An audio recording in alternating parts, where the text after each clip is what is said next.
Imagine you're walking through a crowded marketplace. Voices, slogans, quick answers everywhere. People choose mirrors that flatter, tribes that echo them, masks that gain applause. Now imagine you pause, step to the side, and notice something the crowd never sees. There's a narrow passage between two stalls that opens to a quiet courtyard. Most people pass it 1,000 times and never notice. You somehow always do. Tonight's episode is about that courtyard, about the rare temperament that finds hidden doors in ordinary days, patterns inside noise, meaning behind events. In the next minute, you'll hear the first of 8 subtle signs that you carry an extremely rare personality configuration in Jung's sense. Not rare as in superior, but rare as in tuned differently. If you recognize yourself, stay with me. I'll show you how to honor this way of being without becoming isolated or misunderstood. Before we go deeper, a warm welcome to you. This is Deep Psyche Lab, where we explore the psychology of becoming with calm precision and human warmth. If this kind of conversation nourishes you, please tap the like button so other deep minds can find it, and subscribe to Deep Psyche Lab with notifications on. It tells the algorithm you prefer depth over noise, and it tells me to keep making work like this. And if, at any point, a sentence rings true, write this in the comments to anchor it. I choose depth over noise. Let's begin. When Jung talked about personality, he didn't mean the shiny performance of a social self. He meant the living pattern of psychic energy inside you, the way attention, value, and imagination flow through your system. Some configurations are common because they fit smoothly with the incentives of the world. Others are less common, not by choice but by design. These rarer patterns often feel like being born an instrument in a room full of drums and discovering you are, in fact, a violin. You're still music, but you need different handling, different tuning, different silence around your sound. You may already know this intuitively. You've likely sensed it since childhood. The feeling that you love people but crowds blur your edges, that you enjoy ideas but bumper sticker certainties tire you, that you want intimacy, but only the kind that changes both souls. If that description feels familiar, you may recognize the first sign. A rare personality uses solitude as an instrument, not as a hiding place. To most people, alone time refills energy in a casual way, the mental equivalent of plugging in a phone. For you, solitude is more like a workshop where you shape yourself. You don't disappear to escape contact. You step away to re-enter the world more precisely. In the quiet, something unclenches.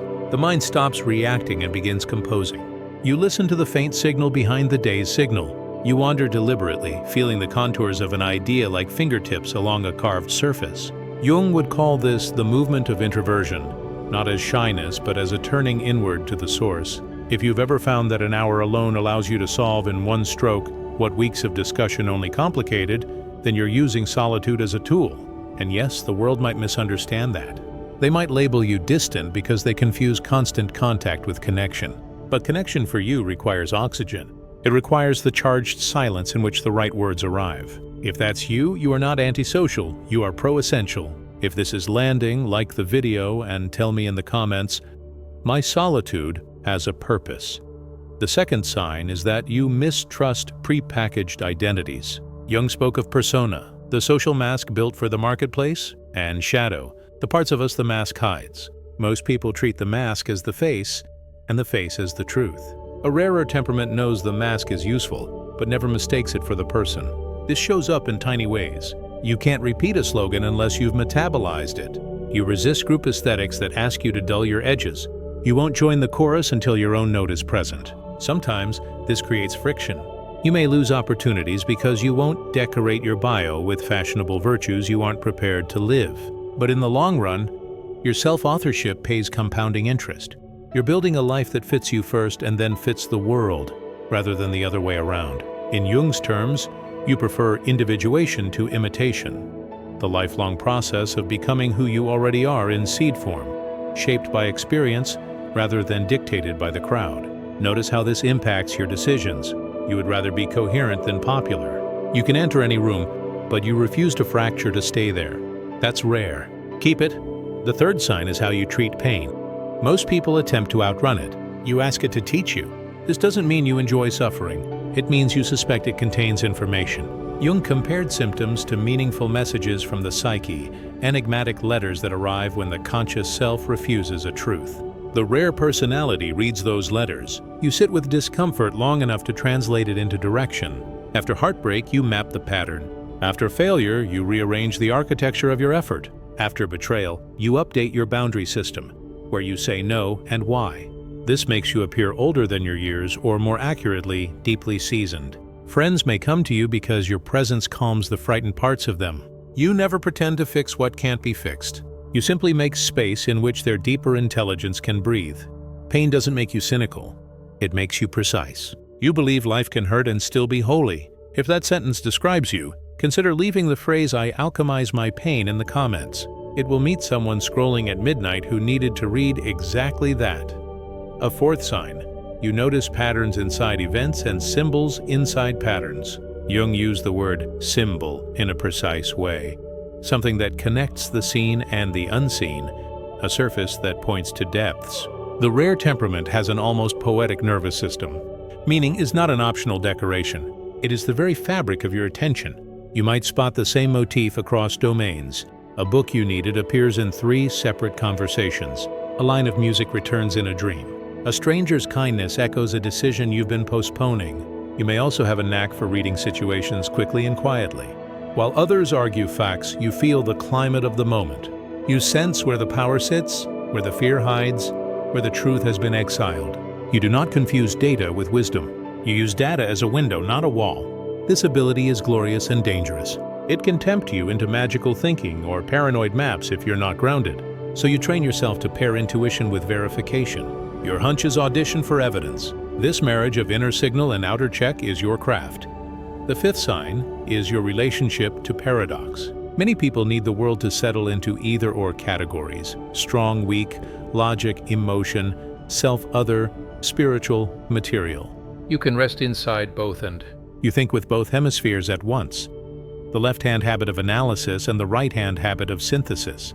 You accept that a person can be brilliant and immature, that a system can be useful and unjust, that you can love someone and still need distance. Jung called this holding the tension of the opposites, the capacity to stand in the middle of competing truths long enough for a third thing to form, something more whole than either pole alone. This is rarer than it sounds because it requires patience and humility. It means your ego doesn't get to win prematurely. It means you often abstain from quick judgments because you want better ones. In arguments, you're less interested in triumph than in transformation. In personal choices, you're willing to tolerate ambiguity while you listen for the shape of what wants to be born. People will sometimes misread this as indecision. It is not. It is fidelity to reality, which is always larger than our first names for it. The sixth sign concerns boundaries. In common rhetoric, boundaries are framed as walls. For you, they are irrigation channels. You don't set them to punish. You set them to guide the flow of care so it doesn't flood or evaporate. This is crucial when you carry rare capacities because rare capacities attract projections. People may imagine you as an oracle, a therapist, a savior, or a permanent mirror for their needs. The rare personality learns to return projections to their owners gently. You can say, "I can't be your everything, but I will be something real," and then keep your word. You recognize that compassion without structure becomes rescue, and rescue becomes control. So your tenderness arrives with edges. You take responsibility for your impact. You do not take responsibility for another adult's choices. When younger, you may have overgiven as a way to justify your right to be different. Now, you quietly refuse that contract. Your life is not a museum for other people's comfort. It is a living studio where genuine connection is possible because exploitation isn't. The seventh sign appears in what you call friendship and love. You are not impressed by quantity. You collect people the way a gardener collects seeds. Slowly, attentively, with respect for climates. You may be friendly with many, but intimate with very few, and your intimacies are transformative. We often think of intimacy as disclosure. Who knows the most facts about me? But you experience intimacy as co-creation. Who becomes more themselves around me, and who makes me more myself by their presence. In Jung's language, your anima or animus, the inner opposite that carries soulfulness, comes alive in relationships that challenge you to include more of yourself. You don't want a partner who agrees with your masks. You want one who welcomes your essence and your shadow, who treats your complexity as a landscape to explore, not a problem to solve. This is rare because it asks for honesty without humiliation, growth without threat. It means conflict becomes a kiln, not a courtroom. You learn to fight like artists, not like prosecutors. You learn to repair quickly. You are loyal to truth and to the bond in that order which paradoxically protects both. The eighth sign is perhaps the deepest. You are devoted to becoming. You view identity as a verb, not a finished noun. You befriend the parts of you that once frightened you. You revise your story when new evidence arrives. You treat your life like a conversation with something wiser than your conscious plans. Jung would call that wiser thing the self, not the ego calling itself self, but the organizing intelligence of the psyche that dreams you forward. People with rarer configurations sense this presence early. In childhood, it can feel like an invisible companion. In adolescence, like a stubborn truth you can't unknow. In adulthood, like a steady river under everything. You consult it. You bargain with it. When you stray from it, symptoms multiply. When you return, coincidences arrive, not as magic tricks, but as reminders that you're back in the current of your own life. Becoming doesn't make you shatterproof. It makes you responsive. You're not fearless. You are faithful. Faithful to what is asking to be lived through you. Now let's weave these 8 strands into something you can use tomorrow morning. Start by honoring your instrument. Set a daily appointment with silence the way a professional tunes before a performance. It can be 10 minutes of true quiet, a slow walk without audio, or a blank page where you ask one honest question and let your hand answer. You're not trying to extract productivity. You're trying to return to pitch. Next, audit the masks you wear in the loudest rooms of your week. Pick one context where your persona has become too tight, where your smile is expensive and your yes is dishonest. Adjust one behavior by 10%. Say no where you habitually said yes, or say yes where fear trained you to refuse. Watch what happens. The world will either recalibrate or reveal itself. Either result gives you data. As you do this, stay in conversation with pain, not as a pet you keep, but as a messenger who visits for a reason. Ask, what is this discomfort asking me to become competent in? Common answers include speaking earlier, leaving sooner, resting deeper, telling the truth kinder, or learning a skill the moment now demands. Pain often teaches capacities that comfort would never ask for. This doesn't romanticize suffering. It refuses to waste it. It's the difference between enduring and apprenticing. To keep your symbolic perception clean, practice cross-checking your intuitions with small tests. If you suspect a pattern at work, design a humble experiment to see if it holds. Rare minds sometimes fall in love with their first elegant theory. Make your theories earn their keep kindly. Meanwhile, cultivate your paradox muscles in small daily ways. When a topic makes you want to choose sides too quickly, draft the best argument for the position you resist. It doesn't mean you'll switch. It means you'll grow. When a person frustrates you, list the capacities they obviously do have before you name the ones they don't. This doesn't excuse harm. It expands perception. The psyche loves nuance because nuance is what reality uses to move. Keep boundaries as a living practice. Identify the places where your generosity carries resentment like a hidden surcharge. That resentment is a boundary that needs language. Try this sentence. I want to keep doing X and I need Y to stay generous. Replace X and Y with specifics. If you can't get Y, reduce X with clarity and warmth. Watch how your energy returns, not as anger, but as accuracy. In relationships, create rituals of depth. Replace how was your day with where were you most alive today and what did that ask of you? Replace are you okay with what would make this moment more honest? Invite people into the studio rather than the showroom. If they decline the invitation consistently, believe them. Not everyone is meant for every room of your life. Your capacity for transformative intimacy requires respect for thresholds. Finally, keep becoming on purpose. At the end of each week, write 2 brief notes. Where did I act from the old map? And where did the new map appear? The old map is the set of reflexes built to keep you safe in past climates. The new map is the evolving set of choices that fit your current season. The goal isn't to eliminate the old. It's to retire it with gratitude as you adopt what fits now. If you practice this for a season, you'll notice an elegant shift. You will stop negotiating for your right to exist and start negotiating for your ability to contribute. That shift makes rare temperaments radiant rather than isolated. Let's talk about something delicate: loneliness. Rare configurations sometimes confuse loneliness with wrongness. You watch others belong easily to things that would cost you your coherence. It's tempting to conclude that the problem is you. But loneliness is not proof that you're wrong. It's proof that you won't trade your edges for membership. This is costly and beautiful. It requires you to build belonging rather than borrow it. You will have to initiate spaces, curate conversations, and invite people one at a time into ways of meeting that honor you both. Create salons, quiet dinners, book circles, walking dialogues. Invite across difference. The right people don't always look right at first. Let depth surprise you. Rare personalities are often bridges between tribes that don't speak. You may be bilingual in ways the world needs, a translator between reason and imagination, structure and freedom, tradition and innovation. Own that. Bridge building is hard. Bridges are walked on from both sides, but they also hold worlds together.